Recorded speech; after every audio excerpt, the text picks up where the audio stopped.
Are you thinking about quitting your job?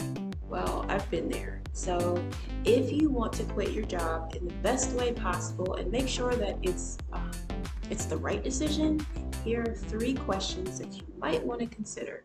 By the way, my name is Paula. I'm a writer and I guess I'm a YouTuber. Hi. Okay, the first question is ask yourself, why am I considering quitting? And the answer to that is really important. If the answer boils down to you just feel kind of bored at work or you don't feel as happy as you want to be at work, then you might not need to quit your job. One thing that you can do, which I've done in the past, is if you have a really nice supervisor or boss, explain to them how you feel.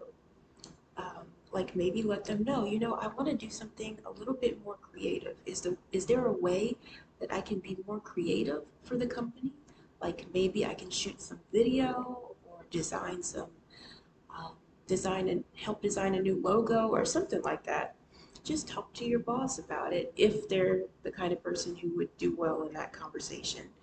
And see if you can expand your responsibilities so that your responsibilities become tasks that you actually look forward to. Um, or another thing you could do is if you want to go this route, you could actually on the weekends start your own business doing something that you really love and really enjoy. And you never know, like if you keep that up, maybe that weekend venture can turn into your main source of income. So maybe like a few years down the road, you can actually quit your 9 to 5 and just do the job that you really enjoy. So that's something to consider other than quitting right away.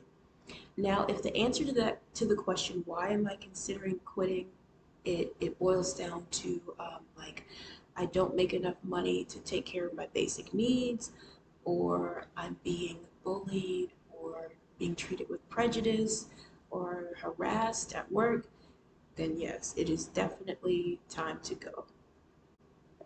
A second question to consider is what would the average day at the job of my dreams look like?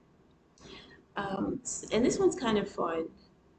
You can just kind of sit back and daydream about how would my day start if it was just the job of my dreams? What would I start doing from the moment I get there early in the morning until the moment I leave in the evening? Take some time to really like fantasize about this. And then don't just leave it in your head, but write down. I was going to say everything, but maybe write down the basics of what your dream job will look like on a daily basis.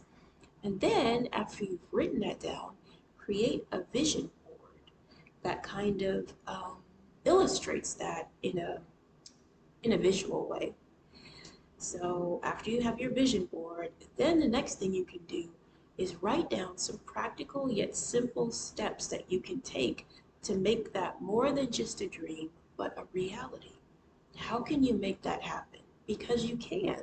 There are lots of people who what they do for a living is something that they've always wanted to do or something they really love.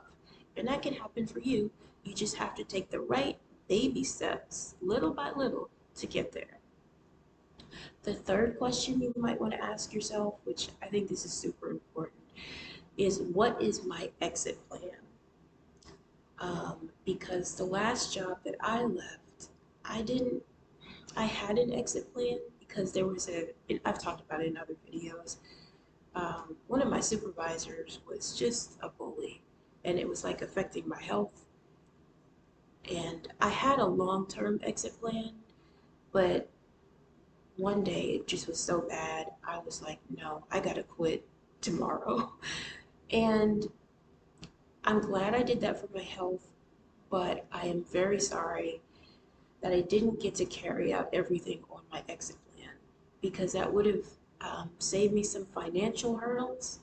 Um, yeah, I think that's the main reason. It would have saved me some financial hurdles. So I don't want that to happen to you. So if you can stick to your exit plan, I know sometimes you can't because, like in my case, if you have somebody who's, if you have something like that happen, you just have to go. I get it.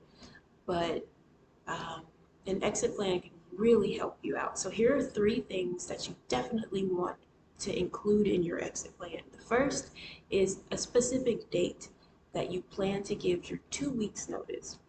And I really think that giving at least 2 weeks notice is the best, most professional thing to do. Even if you are just itching to get out of there, be as professional as possible, because you don't want to burn bridges with people who, well, you don't want to burn bridges with people. So giving 2 weeks notice is just kind of like the right thing to do. And then the second one is to make sure that you give yourself enough time before quitting to have saved some money. That was the main thing with me. By making a quick decision, okay, I need to go for the sake of my health, I lost money that I could have used.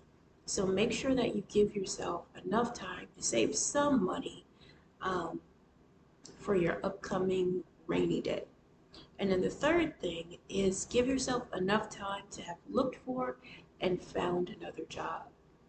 And the reason I included saving money in addition to finding another job is because what may happen, and this is what happened for me, is you might find another job, but it may only be part-time, or it may not be the salary uh, that you got from the job you're going to leave. It may be a little less. So that's why it's nice to have saved some money as well, in addition to getting another job secured. So that way you're kind of like covering all your bases.